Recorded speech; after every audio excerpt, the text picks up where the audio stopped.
먼저 이제 우리나라에서의 점성술에 대해서 설명을 드릴 건데요. 점성술. 우리나라에서 이제 점성술이 들어온 지는 아주 오래되진 않았고요. 한 20, 30년 정도 됐고, 그 전부터 뭐 개인적으로 연구하신 분들이 있을지는 모르겠는데, 서적으로 출판이 되고 좀 대중화되게 된 거는 그렇게 오래되지는 않았습니다. 1990년대 초반이나 1980년대 후반 정도 때 이제 책으로 나오고 여러 사람한테 좀 알려지기 시작한 그런 게 이제 우리나라 점성술이고요. 우리나라에서는 크게 점성술을 이렇게 접근하는 방법이 두 가지로 이렇게 나눠져 있어요. 고전 점성술이라고 하신 점성술이라고 불리는 게 있고, 그 다음에 심리 점성술이라고 불리는 게 있어요.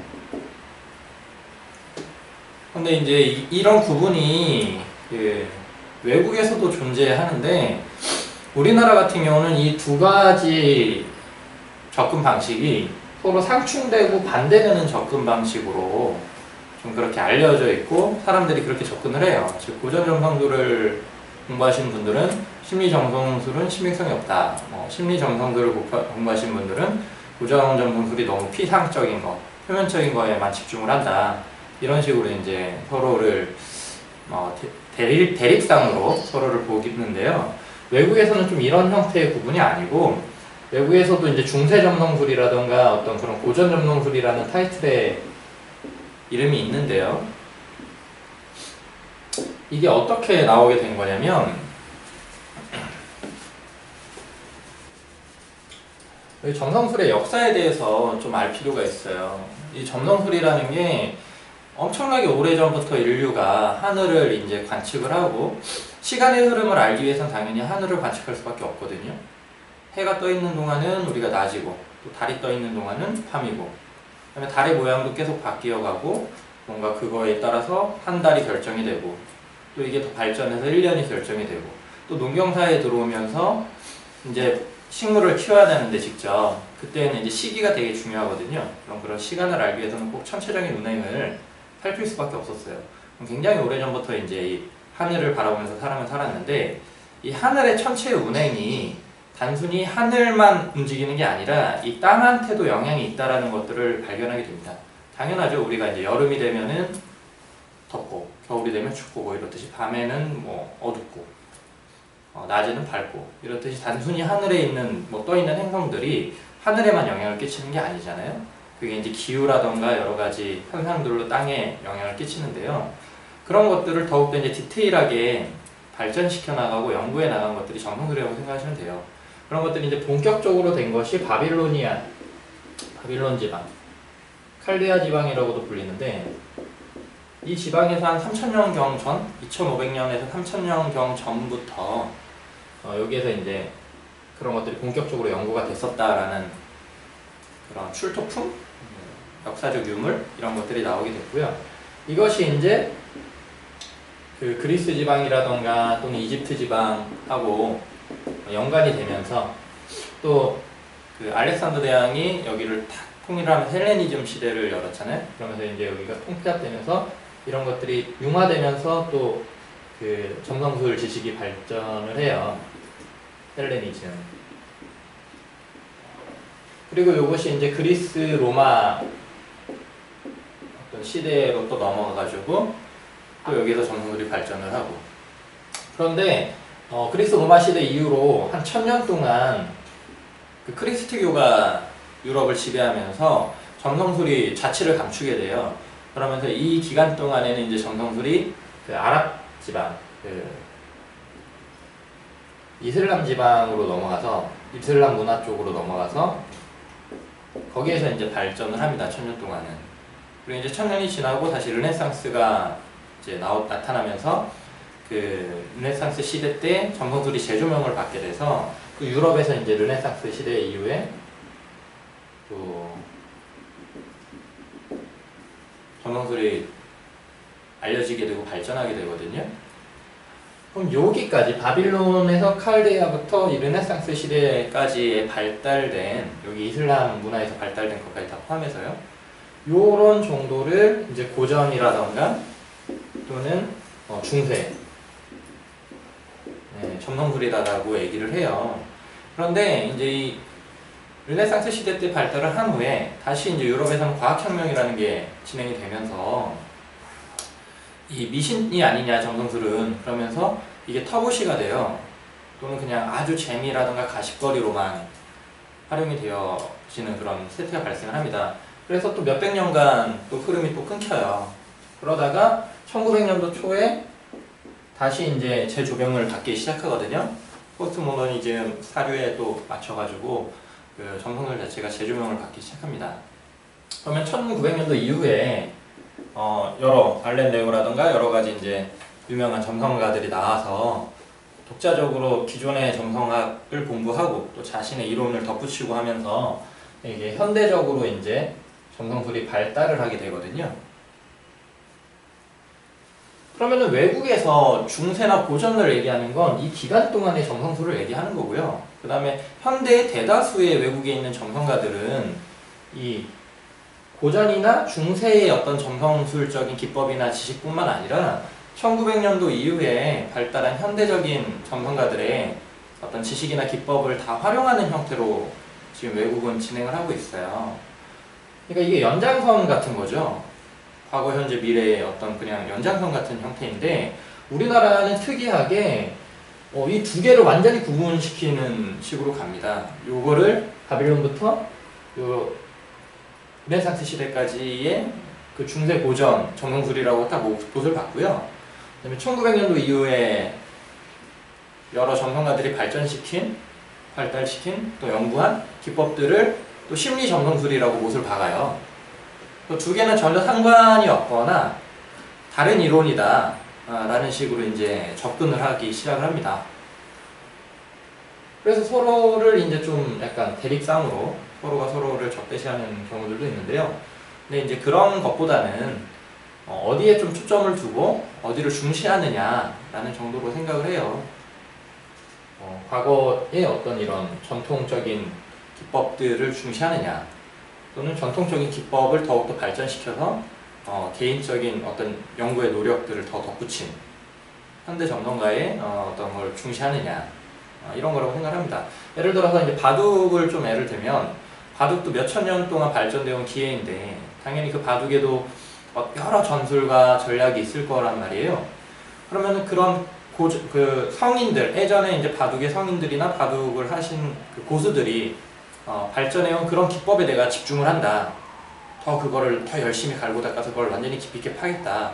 뭐 이렇게 접근하는 사람들도 있을 거고, 나는 그런 예전 분들이, 고수들이 해놓은 것들도 이제 존중을 하지만 그걸 또 바탕으로 어떤 나만의 이론이라던가 어떤 나만의 전략이라던가 전술을 더 만들겠다. 또는 최신 이론이라던가 최신 전략이나 전술에 더 관심을 가지겠다. 라는 그런 정도의 차이라고 저는 봅니다. 그래서 서로 싸울 문제가 아니라 서로 도와서 발전시켜 나가야 될 문제가 아닌가 라고 생각을 하고요. 그래서 저는 이제 이런 고전 전통이니 또는 심리인이 이렇게 이분법적인 개념보다는 중세 고전 점성술, 현대 점성술 이렇게 구분을 하기를 원해요. 그 이유는 이제 고전하면 고전 전통이면 과거에 좀 더 집중한 느낌이 들고, 현대라면은 쭉 시간적인 연결상 요즘 시대 때 발전한 그런 기법에 좀 더 관심을 주는 그런 쪽으로 보여지는 거거든요. 어떤 고전, 전통 이 개념이 있을 거고, 어떤 현대. 그럼 이거는 서로 도와가면서 발전을 해야 되는 거지. 옹호이지 신화라고 그랬잖아요. 예전 것을 익히고 새로운 것을 또 만들어내야 되는 거죠. 그럼 두 개 다 중요하다고 생각을 합니다. 그래서 이렇게 이어지는 쌍이다. 그리고 이제 제가 강의를 하는 거는 고전 전통에만 집중을 하는 점성술보다는 이런 현대, 이것을 더욱더 발전시키고 더욱더 개선시킨 어떤 현대적인 그 여러 점성술 점성가들의 관점이나 연구를 토대로 강의를 진행할까 합니다. 네.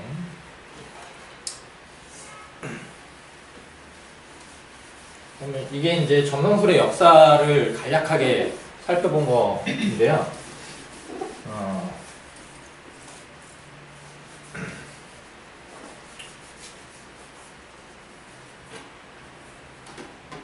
잠깐 프린트물을 잠깐 보면은 점성술의 이제 기초적인 거를 우리가 강의를 해볼 거예요. 점성술의 기초라고 한다면은 점성술 자체가 일단 무엇인지에 대해서 알아보고, 그 다음에 전체적인 관점에서 구조에 대해서 이제 설명을 할 겁니다. 그리고 차트를 구성하는 요소들에 대해서 이제 배울 거고요. 그 요소들 간의 각각의 기능과 그 다음에 그 요소들 간의 관계에 대해서 배우는 시간을 가질 거예요. 그러니까 점성술이라는 게 무엇인지, 또 점성술이 무엇으로 이루어져 있는지, 그 요소들은 또 어떤 기능이나 어떠한 그런 것들 의미를 가지고 있는지, 그리고 그 요소들이 어떻게 서로 관계하는지까지 하면은 점성술 기초가 어느 정도는 잡히지 않을까라고 생각을 하고요. 이게 이제 저희가 12주 과정으로 일단은 했는데 좀 더 길어질 수도 있고 짧아질 수도 있고요. 한번 되도록이면 12주에 맞추도록 노력을 한번 해보겠습니다. 그러면은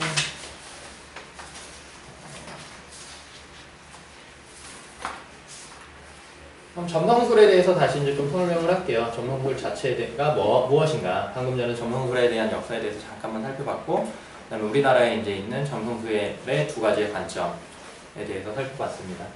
점성술이라는 거는 일단 하늘의 별을 관측을 하죠. 하늘의 행성이라던가 또는 별자리를 관측을 해서요. 이것을 이제 단순히 그 눈에 보이는 형태라든가 어떤 역학적이라든가 물리학적으로 관측을 하면 그 천문학이죠. 어느 쪽에 어떤 별자리가 있고 또 그 별자리의 행성들은 별들은 어떻게 돼 있고 뭐 몇 등급의 밝기를 가지고 있고 뭐 거리는 몇백 광년 떨어져 있고 그런 식으로 또 어떤 태양계에 소속이 되어 있고 뭐 어떤 은하계에 소속이 되어 있고 이런 것들을 이제 밝히는 거, 하늘의 지도를 이렇게 밝히는 거와 되게 비슷한데 이런 것들이 이제 천문학이죠. 근데 점성술은 이런 걸 이제 관측하는 것에서 한 단계가 더 들어가요. 이것이 이제 인간사와 어떻게 연관이 있는가에 대해서 연구를 하는 학문입니다. 이 하늘의 별의 운행이라는 거와 이 지구에서 일어나는 여러 가지 인간이 살고 죽는 여러 그런 또 인간이 국가를 이루고 전쟁을 하기도 하고 또 개인이 태어나기도 하고 죽기도 하고 또 그렇게 살아가죠. 그런 개개인의 인간사 또는 집단의 인간사 이런 것들과 이 별의 운행이 무관하지 않다. 이거는 하나의 종합적인 어떤 시각으로 봤을 때 서로 상응한다. 서로 상응해서 움직인다. 라는 관점에서 일단 이 점성술은 출발을 합니다. 보통 사람 같은 경우는 이제 그게 말이 되느냐. 하늘에 별은 별이고 사람 사는 거는 사람 사는 거지. 어떻게 그게 말이 되느냐라고 얘기를 하는 경우가 있는데요. 잘 생각을 해보시면 하늘에 떠있는 별들의 운행, 그러니까 아주 단순한 예로도 태양이 없으면 지구에 있는 식물이나 사람들이 살 수가 있을까요? 절대 살 수가 없잖아요. 그렇죠? 그 다음에 그런 조수간만의 차라던가 뭐 이런 것들도 다 달의 영향을 받고 그럼 당연히 그런 조수간만의 차든 태양의 일조량이든 이런 것들이 사람 내면적인 심리라던가 또는 사람의 육체라던가 정신이라던가 이런 것들에 영향을 당연히 끼치겠죠. 뭐 그것이 완전히 동떨어져서 우주운행은 우주운행이고 내 인생은 내 인생이고 완전히 분리 이렇게는 아마 생각하진 않으실 거예요. 근데 이렇게 단순하게도 우리가 어느 정도 연관성이 있는 것 같아 라고 이제 생각을 할 수 있는데 이것을 굉장히 더 깊이 있게 파고드는 거라고 생각을 하시면 돼요. 더 디테일하게 연구하고 파고드는 겁니다. 그걸 그냥 단순히 뭐 내가 그렇게 믿으니까 그렇게 연결짓는다 이런 것들이 아니라 연구를 해보고 또 그것을 이제 실증, 검증을 해야 되겠죠. 자기 인생에서도 한번 검증을 하고 다른 사람 인생을 라던가 또는 국가의 어떤 향방이라던가 이런 것들을 검증을 하죠. 점성술적인 어떤 관측 결과를 가지고 또 비교를 해보면서 이것이 맞는지 틀린지에 대해서 검증을 합니다. 그러면서 이제 또 원리라던가 아니면 그것을 그렇게 관측했던 이유 같은 것들을 또 다시 타당한지에 대해서 또 검증을 해서 이 원리나 이유는 남겨둬야 되겠다, 뭐 폐기 처분해야 되겠다, 남겨둬야 되면 남겨둬야 되는 이유는 뭔지 이런 거에 대해서 계속 연구를 합니다. 이것이 이제 점성술이고요. 그래서 점성술의 범주는 되게 커요. 국가의 운명을 볼 수도 있고 어떤 개인의 어떤 개인사를 볼 수도 있고 또 뭐 이런 날씨라던가 그런 것들을 볼 수도 있고요. 또 국가에서도 여러 가지 부분이 있죠. 뭐 경제라는 부분도 있을 수 있겠고 또 정치 부분도 있을 수 있겠고 여러 가지 부분들을 볼 수 있습니다. 그 중에서 우리가 이제 공부를 할 부분은 인사점성술이라고 해서 사람의 문제, 사람의 일에 대해서 보는 점성술에 대해서 공부를 할 거예요. 즉 개개인의 어떤 삶에 대해서 또는 그 사람이 살아가는 어떤 모습에 대해서 우리가 점성술을 통해서 좀 더 깊게 있게 이해하고 조금 더 알아보는 그런 쪽으로의 학문입니다. 여러분들이 이 인사점성술을 통해 가지고 자신의 어떤 삶이라던가 자신의 인생에 대해서 조금 더 풍요롭고 조금 더 깊이 있는 이해를 가지고 올바른 선택을 하고 행복하게 나아가기 위해서 활용을 했으면 좋겠습니다.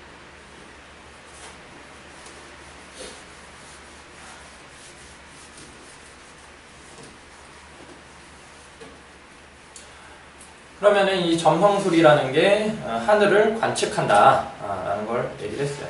그럼 일단 관측을 했으면 기록을 해야 되죠. 머릿속에 다 기억을 할 수는 없잖아요. 그럼 이런 관측한 거를 기록한 것을 차트라고 해요. 차트.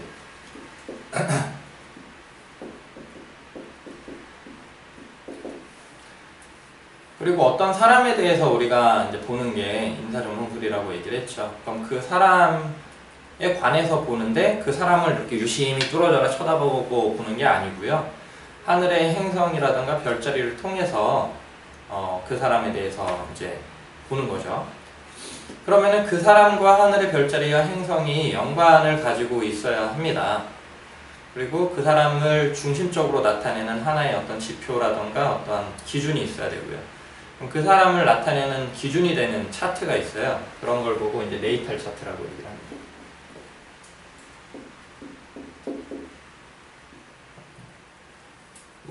우리나라 말로는 이제 출생 천궁도 라고도 얘기를 하죠. 하늘의 그림이라고 생각하시면 돼요. 천궁도. 그러니까 그 사람이 태어났을 때 하늘에 운행되어 있는 행성들이라든가 별자리를 사진 찍어 놓듯이 찍어 놓은 거라고 생각을 하시면 돼요. 지금 보시면 프린트물의 세 번째 장을 보시면 원으로 되어가지고 이런 식으로 섹션이 구획이 이렇게 나뉘어져 있는 12개의 구획으로 나뉘어져 있는 그 차트를 보실 수 있죠. 그것이 이제 네이탈 차트라고 하는 겁니다. 여러분들도 다 여러분의 네이탈 차트를 가지고 있어요. 네이탈 차트는 어떻게 산출이 되냐면 그 사람이 태어난 날짜, 그 다음에 시간, 그 다음에 장소가 필요합니다. 그럼 지구가 이렇게 있잖아요. 그럼 어느 장소에서 어떤 시간대에 태어났겠죠, 그 사람이. 그러면 그 순간 이 자리에서 하늘을 이렇게 올려보는 거예요. 하늘을. 그러면 하늘에는 뭐가 있겠죠? 뭐 이렇게 행성들이 떠 있을 겁니다. 태양계를 구성하는 행성들이. 뭐 지구가는 이제 여기 기준이고, 달도 있겠고, 태양도 있겠고, 목성도 있겠고, 이런 식으로 떠 있겠죠. 그러면은 태어나는 순간에 이 하늘의 모습을 사진을 찰칵 찍는 거예요. 그래서 이것을 이제 이건 원래 3차원이죠. 원래는 3차원입니다. 근데 이걸 이제 2차원적으로 그림을 그린 거예요. 2차원적으로 기록을 하는 겁니다. 그럼 이것이 이제 그 사람의 어떤 고유한 지표가 돼서 그 사람의 성향이나 기질이라던가 또는 그 사람 자체를 나타내주는 어떤 그림이 되는 거죠. 상징적인 그림이 됩니다. 상징적인 도표가 되는 거죠.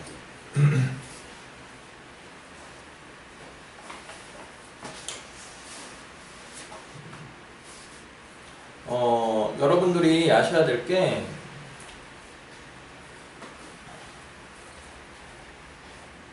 이 세상이라는 거의 흐름과 이 개인은 절대로 독립적일 수 없다는 거예요. 이 두 개는 상호 연관성을 가지고 흐릅니다. 여러분들이 태어나서 단 한순간이라도 이 세상과 분리된 상태에서 사신 적이 없잖아요. 그렇죠? 그렇기 때문에 이 두 개는 서로 상호작용을 끊임없이 한다라는 거예요. 언제부터요? 우리가 태어나는 그 순간부터. 우리가 태어나서 이 세상에서 이제 숨을 쉬는 딱 그 순간부터. 왜냐면 뱃속에 있을 때는 어머니라는 그 보호막 안에서 이렇게 있기 때문에 우리가 직접적으로 이게 세상이 있을 경우, 어머님도 나한테 세상이긴 하지만 그래도 이 직접적으로 세상과 교류하지 않습니다. 근데 태어나는 순간, 숨을 딱 쉬는 순간에는 이 세상과 직접적인 교류가 일어나기 시작해요. 그리고 그 순간부터 이제 숨을 멈출 때까지, 우리가 죽을 때까지 어떻게 하죠? 세상과 끊임없이 교류를 하면서 살아갑니다. 세상의 일부분으로서, 세상을 이루는 한 부분으로서 살아가기 시작해요. 그렇다는 거는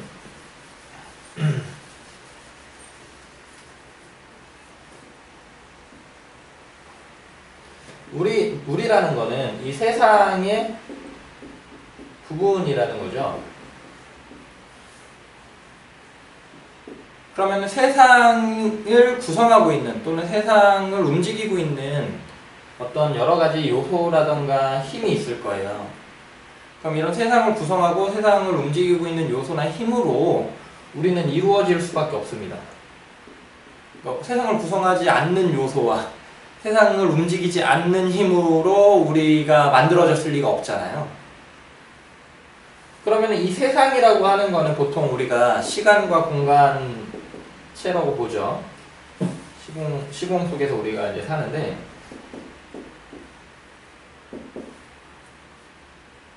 그럼 보통 우리가 시간이라는 거를 측정을 할 때에는요, 항상 천체 운행의 기준을 둡니다.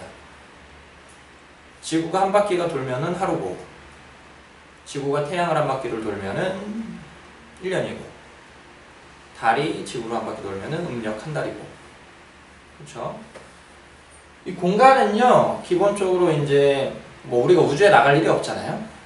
뭐 요즘에는 우주에도 이렇게 돈이 많으면 여행도 가고 그렇다는데, 일반 사람한테는 우주에 나갈 일이 없으니까 살면서. 그럼 이 공간은 어디로 국한이 되죠? 지구로 다 국한이 됩니다. 이 공간은 보통 방위로 다 표시가 돼요. 위도, 경도, 동쪽, 서쪽, 북쪽, 남쪽, 위쪽, 아래쪽 뭐 이런 식으로 방위로 다 표시가 됩니다. 그러면 우리라는 것을 이루는 힘이나 요소가 기본적으로 이 시간이나 공간일 거라는 거예요. 그리고 이거를 일단 첫 번째 하시고, 두 번째 한번 볼게요. 시간이 멈추는 걸 본 적이 있으신 분? 사시면서 나는 시간이 멈추는 걸 봤다. 없죠?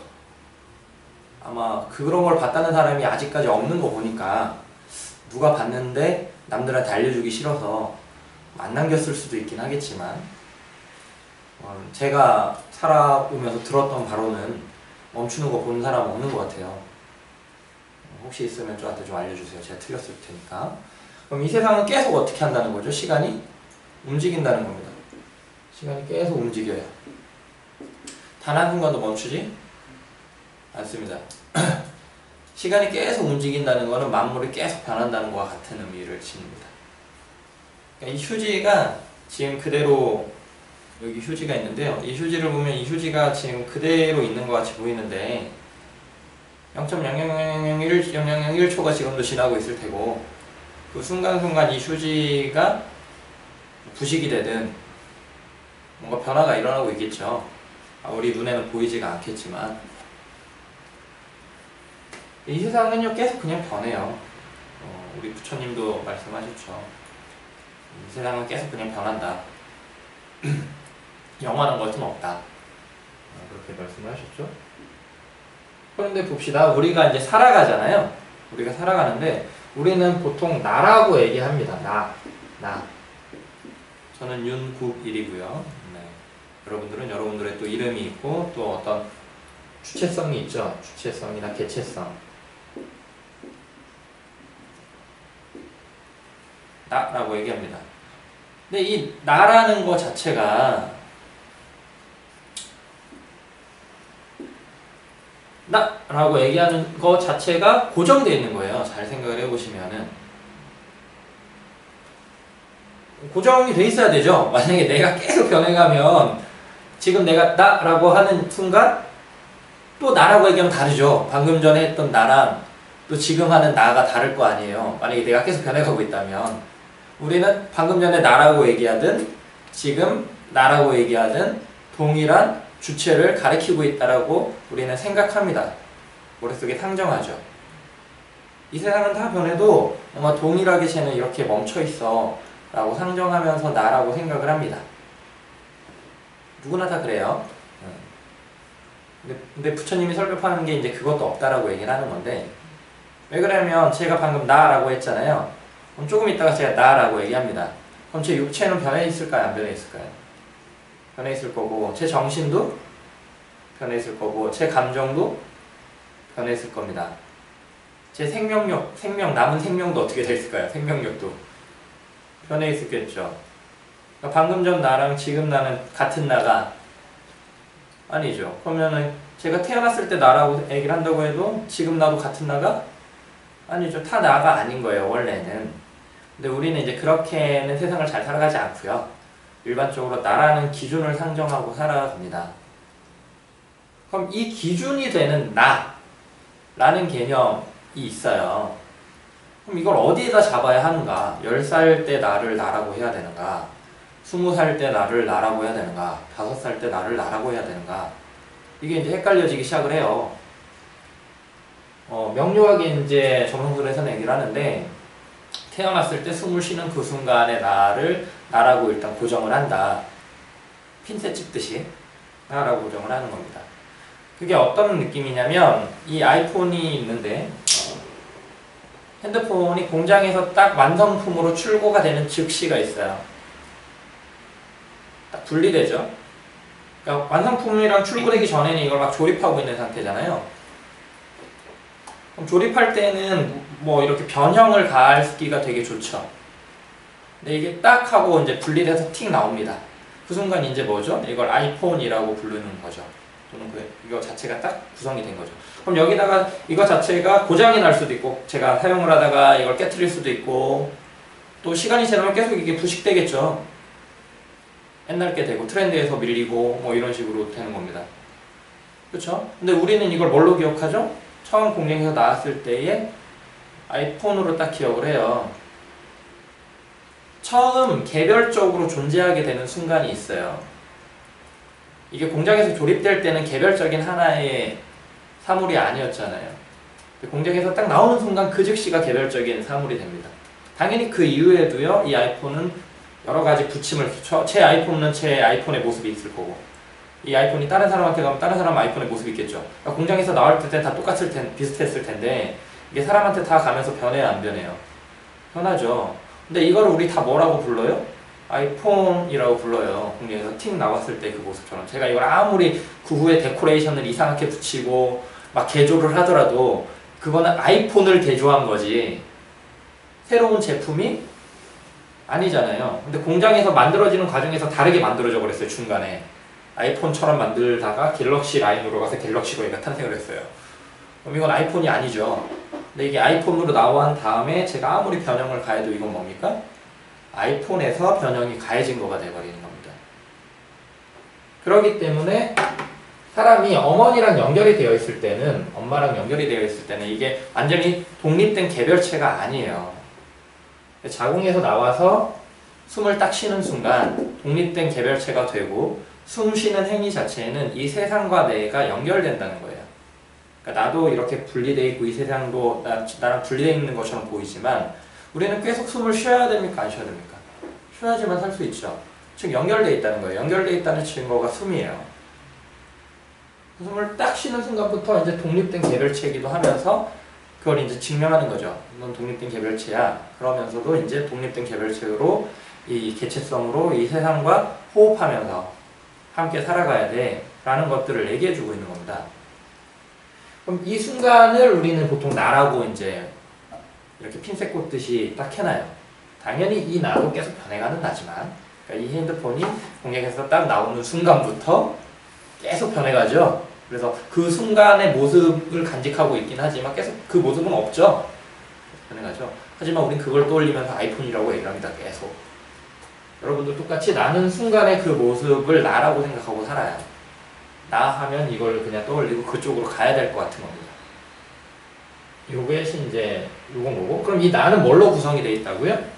이 세상을 이루는 요소와 힘으로 구성이 되어 있다는 거예요. 그럼 이 세상을 이루는 3차원적 세상을 이루는 요소와 힘이 뭐예요?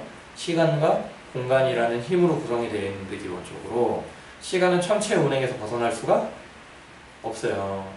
그럼 천체 운행이 계속 운행이 되는데 내가 딱 태어나는 그 순간 천체 운행의 딱 모습, 그거는 나를 구성하는 힘의 요소들이 돼버려요. 세상의 힘이니까, 그게 시간의 힘일 거 아닙니까? 그럼 그 힘이 그 순간에, 이게 아까 공장에서 출시되는 그 개념으로 생각하시면 돼요. 딱 나오는 순간 이제 나라는 게 딱 성립이 되는데, 이 성립되는 그 재료가 뭐라고요? 세상을 구성하는 요소나 힘이고, 세상을 구성하는 요소나 힘이 시간과 공간인데, 시간은 천체 운행에서 벗어날 수가 없어요. 그럼 천체 운행의 딱 그 모습을 보면 그 힘들이 딱 나랑 상관이 있겠죠. 그리고 공간적인 개념은 뭐라고요? 지구의 방위에서 벗어날 수가 없습니다. 그럼 지구의 방위가 내 안에 탁 박히게 돼요. 천체라는 거는 보통 이제 행성하고 별자리 두 개를 나눕니다. 태양계에서 움직이는 행성들이 있을 거고요. 그 뒤에 이 태양계 이후에 있는 뭐가 있죠? 다른 별들이 있죠. 행성과 별. 별이 있는데, 이 별들의 무리가 이제 자리죠. 행성은 보통 뭐죠? 태양계 행성을 나타냅니다.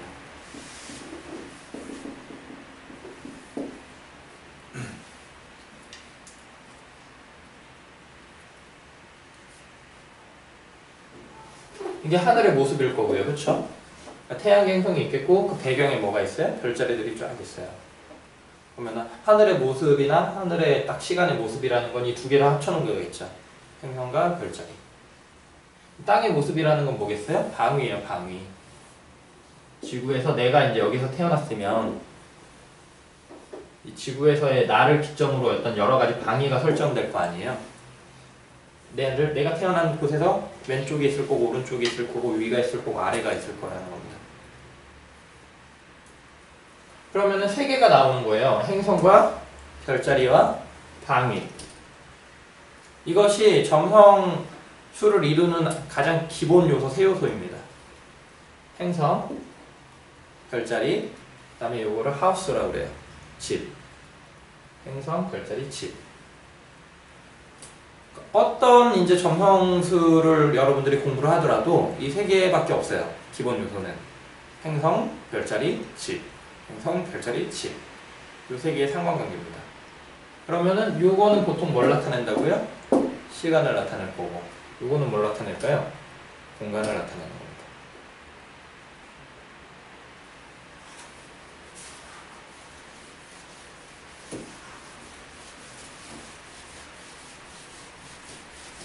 또 다른 관점에서 이제 요거를 좀 살펴볼 건데요.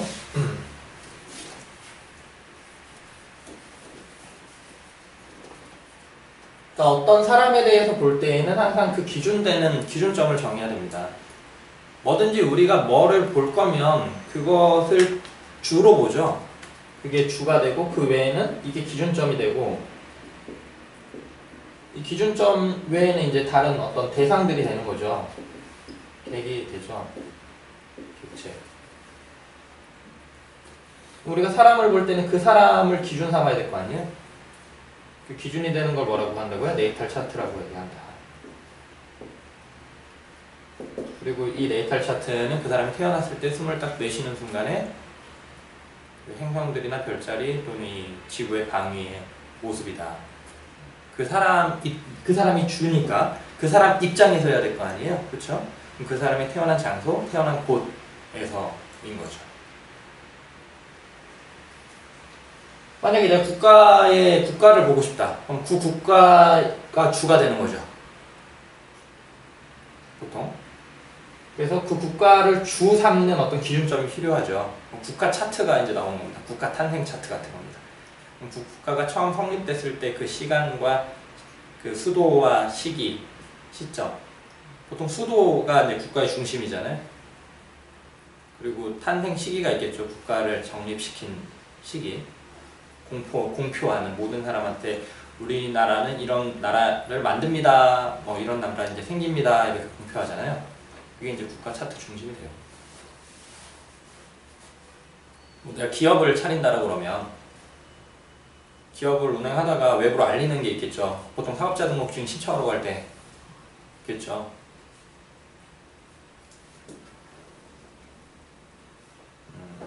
그러면 이제 그 시기가 있을 거 아니에요, 장소와. 그러면 그게 이제 기업체의 중심이 되겠죠. 저는 이제 사람인타로에 소속이 되어 있는데, 우리가 사람인타로라는 걸 딱 생겼을 때 그게 이제 사람인타로가 아니에요. 그런 거죠.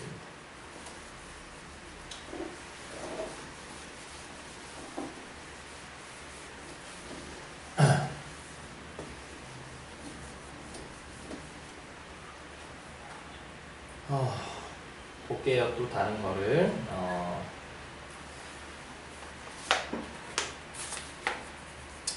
차트의 기본 3요소라는 거, 이 프린트물을 잠깐 봅시다. 출생 차트란 이런 그거 맞고요. 보시면 세 번째 칸에 보면은 노란색, 분홍색 돼 있잖아요. 궁이 있고, 행성이 있고, 그 다음에 집이 있죠. 차트에는 이 세 요소가 다 들어 있습니다. 그러니까 섹션이 세 개로 나뉘는데요. 그러니까 그 겉에 있는 이 원 섹션을 말합니다. 원이 세 등분으로 이렇게 나뉘죠. 위에 보시면 위에 차트도 가운데 원은 비어 있고요. 가운데 원은 막 선들이 그어져 있고 비어 있죠. 그 원은 이제 빼고, 그 다음 원에는 뭐가 적혀 있죠? 숫자가 적혀 있고, 그 다음 원에는 뭔가 키워드라고 뭐 그런 것들이 있습니다. 그리고 또 바깥에 원이 있죠. 그럼 이 숫자가 적혀져 있는 원이 이제 집이고요.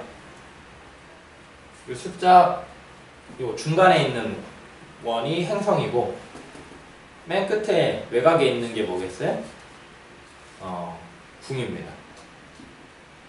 영어로는 이제 사인이라고 하고, 플래닛 하우스죠. 이건 이제 차트고.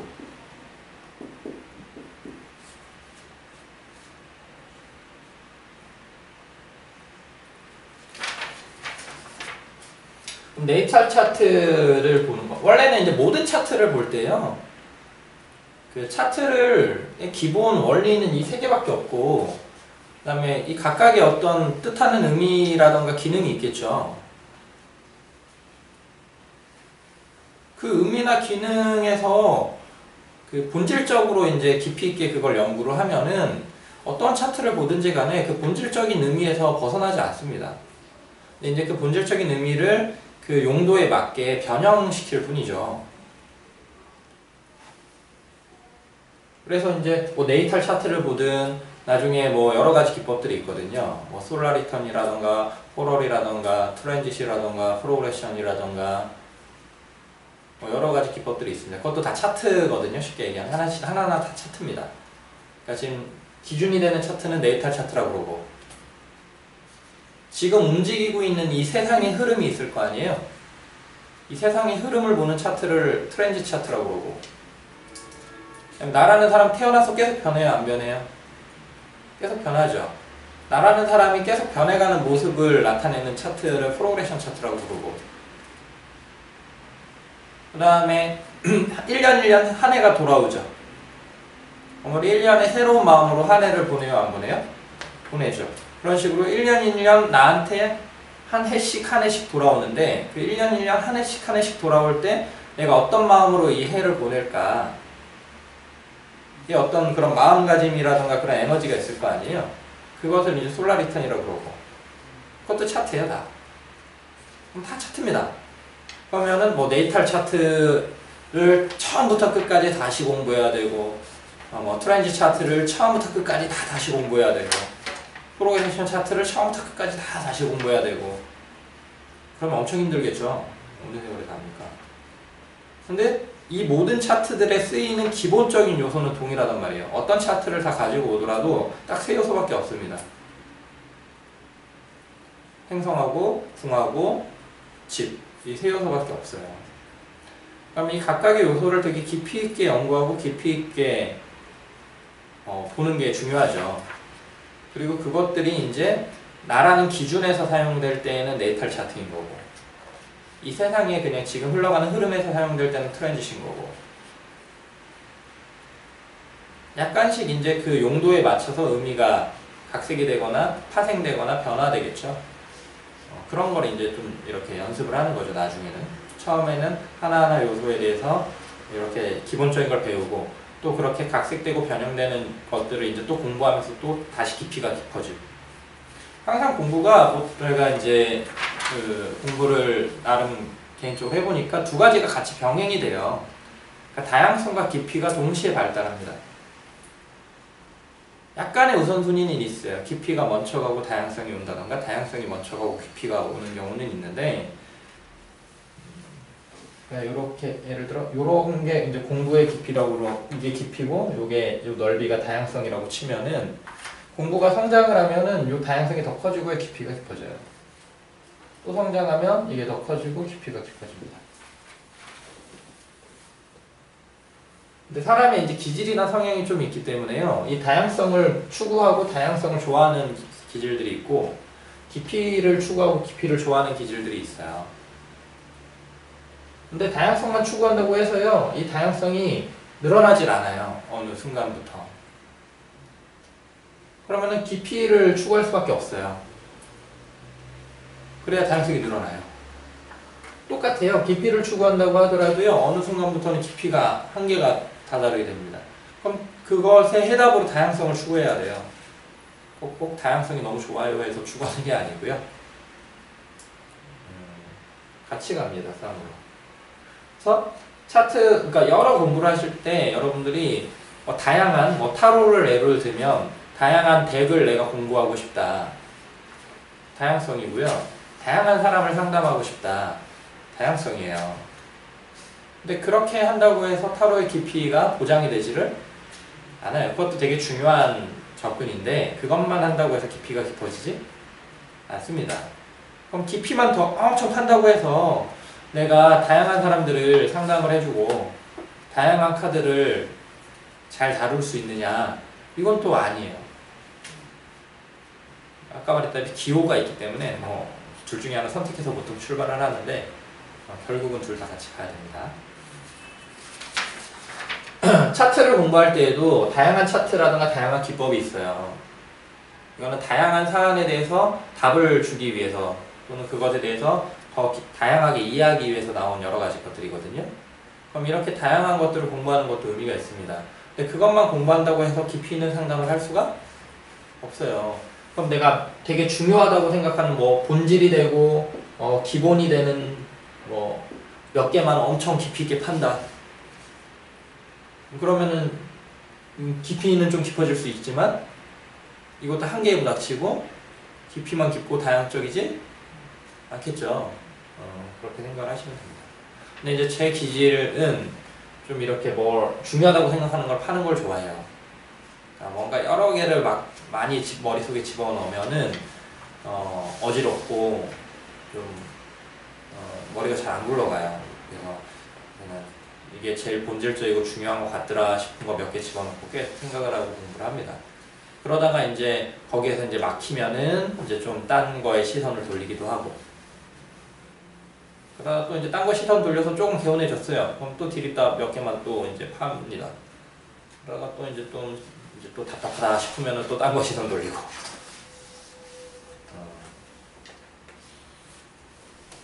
그래서 저는 이 세 요소는 기본이고, 모든 거의 기본, 모든 차트의 기본이고 본질이고, 그렇기 때문에 이 세 요소에 대해서 특히 기초라는 거는 기본을 탄탄히 하는, 다양한 거를 뭐 배우고 싶어요. 이거는 이제 기초가 아니잖아요. 기본을 탄탄히 하는 반이기 때문에 아마 12주 동안 요 세 개를 집중적으로 최대한 팔 수 있는 데까지 파가면서 진행을 할 겁니다. 그리고 차트는 우리는 네이탈 차트에 대해서만 볼 거예요. 또 이제 자기 차트를 다음 시간에는 이제 한번 뽑아보거나 할 건데, 뽑아서 제가 드리거나 할 건데, 그럼 자기 차트를 또 보면 또 흥미가 돋겠죠. 그러면서 요소들에 대해서 살펴볼 거예요.